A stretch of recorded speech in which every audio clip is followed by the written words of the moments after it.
রুই মাছের মাথা দিয়ে সবজির পাতলা ঝোল করব। সেই জন্য নিয়েছি পেঁপে, বেগুন, পটল এবং পুঁই শাক। এবার মাছের মাথাগুলোকে লবণ, হলুদ এবং মরিচের গুঁড়া দিয়ে মেখে নিয়ে ভেজে নেব।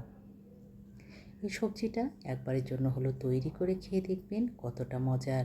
মাছগুলো ভাজার পর এবার আমি সবজিগুলোকে ভেজে নেব। হালকা করে ভেজে নিলেই হবে। ভাজা হয়ে গিয়েছে। একটা কড়াই দিয়ে দিলাম আমি সরিষার তেল। এবার পেঁয়াজ কুচি দিয়ে ভেজে নেব। পেঁয়াজ বাটা, আদা বাটা, রসুন বাটা, ধনে জিরে বাটা, কাঁচামরিচ বাটা, হলুদের গুঁড়া, লবণ, সমস্ত মশলাগুলোকে খুব ভালো করে কষিয়ে নেওয়ার পর দিয়ে দেব পুঁই শাক। পুঁই শাকগুলো কিছুটা সিদ্ধ হওয়ার পর দিয়ে দেব বাকি সবজিগুলো। নেড়ে চেড়ে ঢাকা দিয়ে দেব।